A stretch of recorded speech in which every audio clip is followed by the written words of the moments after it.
What is going on, TEC? This is TNT here, bringing you the first week of TEC Season 7 match recaps. Basically, what I'm doing is I'm going through each individual game at lightning speed, and we'll be giving quick thoughts on it, and I'll be doing this for every game of every division, hopefully for every week. We'll see if I can do that, but for now, week 1's the start.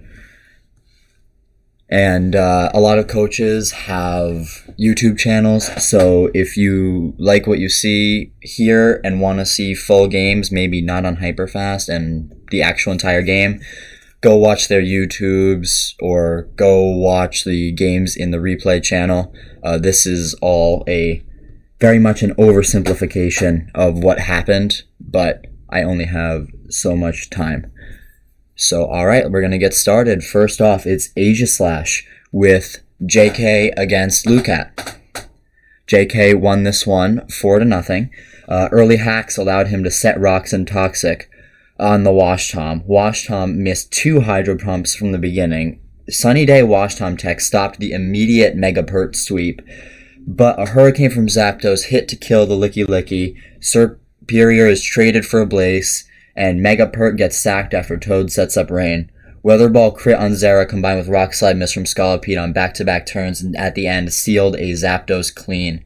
This was a runner-up for hacks of the week. Next is Orange against Namdu.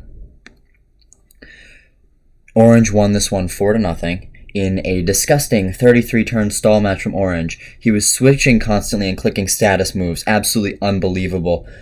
It's clearly stall when he isn't only clicking attacking moves the entire time. Orange is a stall demon who gains power and satisfaction from sucking any and all fun from Pokemon. Also, Namdu's gonna hate me for this, but pick a sack. Orange dominated this one. It was never in doubt. Our next game is Oran against JTK.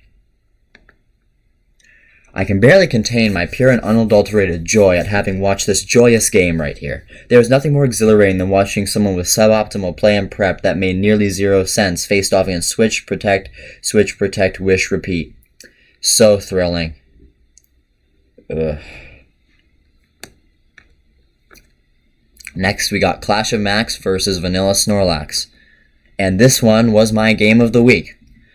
So, Orange's second favorite staffer played against the paid actor. After a series of early switches from both sides, Clash got off Swords Dance with a Terrakion, setting up a kill on Mega Venu. Sub Hoopa revenged the Terrak after another slew of switches, and then more switches led to Hoopa killing Finny. Bronzong got the kill on Clef after a bunch of pivots and switches. Hoopa came in to revenge. Max overused U-turn in the endgame and got beaten out by Nilla in the end, 2-0. I would highly recommend watching this game as it has way more value than just my summary. It was a great amount of fun to watch. Next game is Keenan versus Pulsey. Keenan won 3-0. At first, Pulsey was getting absolutely destroyed due to her own crappy play, and then Keenan switched Dragonite into Darm-G. This led to a 3-1 run for Pulsey, but then Keenan remembered that this is, in fact, not loser's game, and finished the match off. Pulsey lost 3 mons in the first 6 turns. Talk about a one-sided start made to look better in garbage time. Our next match is Yuk against That's Prism. Yuk won 4-0. All it took was 1 turn of hacks and a close runner-up for hacks of the week. You could say you had no chance anyway all you want, Prism, but you weren't fooling anyone but yourself. Well played from both. Once the freeze happened, Yuk's hazard advantage won the game for him. Our next Aegislash game is Raccoon against Jake. Raccoon won 1-0. Now, these filthy johners made me go back to write this after I was already done writing everything else. That Infernape was something else. Maverick had no business winning that. Also, he called the game on turn 6. I highly recommend that everyone watch this one. I would give this game of the week, but I don't give game of the week to johners. Extensions are a sign of weakness.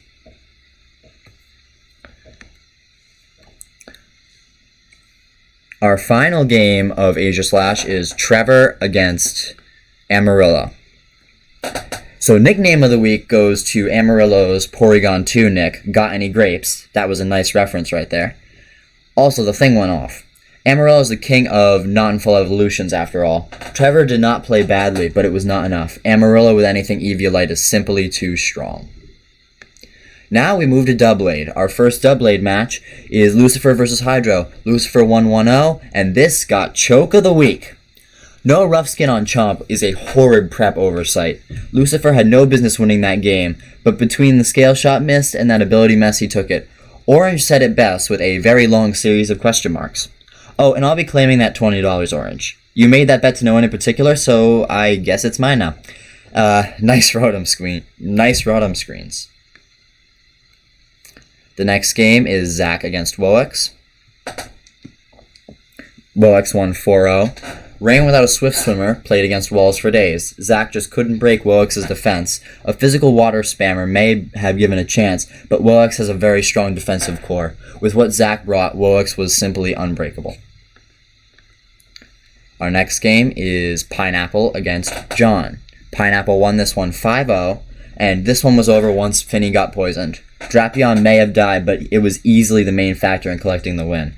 Not bad play from either side, but John's WinCon had to be keeping Finny clean so it could wall, and he just could not stop the T-Spikes. Or he could have, but didn't. He did bring Court Change Cinderace with boots, but put Finny in on T-Spikes anyway. Unfortunate mistake. Our next game is T. Gillier against Geryon. I'm sure I'm mispronouncing you guys. We got Hacks of the Week. T. Gillier won 4-0. Geryon, you need to get your mons some glasses. That level of hacks was just ugly. I can't even come up with anything to say for the play of both because of how much the sheer number of misses and other unfortunate events hit Geryon. We really hate to see it. Next up, we've got Luke against Freezerman. This was a matchup win for Freezerman, which he converted on to win 4-0. We got to witness the glory of Quilladin going off as a low-tier grass should. Orange is going to be putting that thing at 10 or something next season, especially if Freezerman continues using it so effectively. Mostly optimal play from both sides, but in some matchups there is just not much that can be done. Our next game is Dom against Finley. Finley won 5-0. Frankly, this had the look of cross-division play. Dom was playing loser's game while Finley was playing OU. There is an obvious skill gap in both prep and play here, but I hope that Dom can catch up to the other members of this div as the season progresses. Next up is Chimp versus Pawn. Chimp won this one 2-0, and this game went by fast. It was a very fun battle to watch. Ice Beam, Blissey, and just hyper-offensive hitting made for a very entertaining battle. But in the end, Chimp had a bit more firepower. Man, what a ride. Our next game is... Oh, I must have screwed up my lines. Oh, never mind. I just had that link up twice. Stupid me. Anyway, our final game in Doublade was Braden against Flip. Flip won this one 2-0. This game came down to a crit. At the least, it would have been a 1-0 instead of a 2-0 without it. Another fast-paced hard hitter that came down to the wire. I loved the use of Focus Punch sub in this one. The unfortunate crit aside, this game was a great one and was definitely worth the watch. Now we move to honedge, and I will be getting a bit coachier because this is the 3rd division, which I will be referring to as Choke Division unless the coaches can show that this week's Choke Fest was a fluke. If you don't want to be coached in the recap, just play well and you won't get Coach TNT, but instead you will get Audience TNT. Get good. Our first game, which was one of the better ones, for sure, was Schmite versus Pumpkin. Schmite won this one 2-0. Two teams with terrifying top 3 cores. What was the rest of honedge doing? Playing UU or something? These teams have similar constructions, and in the end it came down to the better regen wall still being upright to set up the breakers at the end.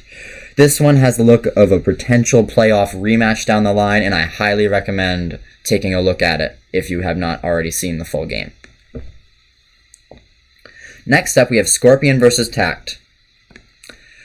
Was that Pokemon All I saw was Scorpion getting totally bodied by the single most wallable special attack spammer in the draft. Mega Main has a better move pool. How was all of your defense weak to Aleki? You even managed to let Aleki kill Claydol itself. Any other division, and Scorpion's entire game was Choke of the Week, but honedge is exempt from Choke of the Week honors as it is the Choke division. Next up, we have Flint against Ironcracker. Ironcracker won this one 4-0.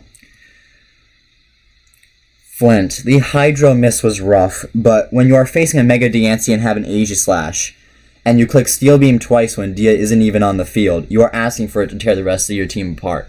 I loved the heat, but it was certainly not the match to bring it. Iron got somewhat lucky, but the Hydra ended up being only differential hacks in my view, as once Aegi suicided, that game looked gone. Next up, we got Barack against Herb. Barack won 4-0. Okay, so Herb. You have a plot of Lolachu in the back, Pex is spam clicking recover, and you leave in Volcanium, which is getting walled into oblivion. Choke division at its finest. Barack played a solid game, but you helped him out by letting him PP stall T-Spikes. By letting PP stall T-Spikes get up and letting him bleed you dry of your PP before bringing in your clear answer. And when you finally do bring it in, it plots in instead. Had you brought it in on time, you could have forced the sack or set up in a much better scenario than after everything else had been chipped away by Pex.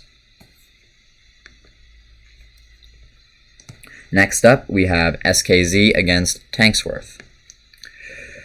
Tanksworth won 4-0. This game was fairly well played by both sides, but one team had pull and lots of bulk. The other just didn't have the power to keep up. Mega B plus G-Darm is great for clicky button, but the lack of special attacking power was evident, and it costed SKZ the opportunity to force Tank to play aggressively and open the match up, which was the only way SKZ had a shot against Tank's roster. Well played from Tank and a solid try from SKZ. Next up, we have Kurthawak versus Carl. Kurthawak won 2-0. A total slugfest here. Mega Medi opened strong and paved the way to Kurthawak's win, but not before Tarak made a great final push to force the differential down to 2. The only play I didn't like here was the one that cost Carl dearly, not switching Mega Scissor out. This is an exercise in simple prediction, but overthinking likely got the better of Carl, and as a result he lost his best mon early. Other than that, it was a great game and well played by both. Next up, we have Ace Jake against Tebow Time. Anyone ever watch something that feels like banging their head into a table repeatedly? That's the feeling I got from this one. There was so much wrong with this match from both sides that I'm just going to generalize and say that every turn was a mistake. Even I made a mistake in this one. Reading the chat. Scorpion, you do realize you are a walking honedge moment, right?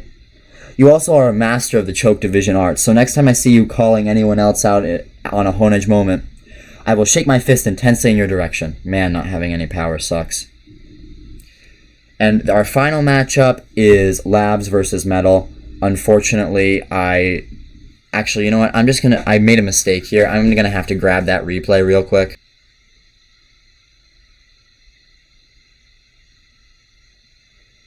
Our final battle is Labs versus Metal. Metal won this one 3-0. Metal, of course you won. You have Burb Jesus. The only thing that stopped that monster from a 4-kill run was an unlucky freeze. You only froze because of your improper nickname. The one true Mega Pidge nickname is Burb Jesus, and I expect this grievous error to be fixed by next week. Also, you ran half my Natdex OU team this week.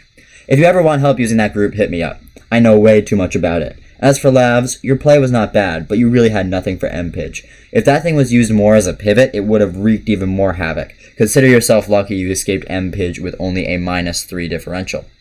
And that is it for week 1. Let me know how I did, if you want to see me do anything, if you want me to maybe try to collab with somebody for this one, or if you want me to just do it in a VC and let other people chime in as well if you enjoy chaos. Just let me know how this was, and good luck with the rest of your seasons or whatever you're doing.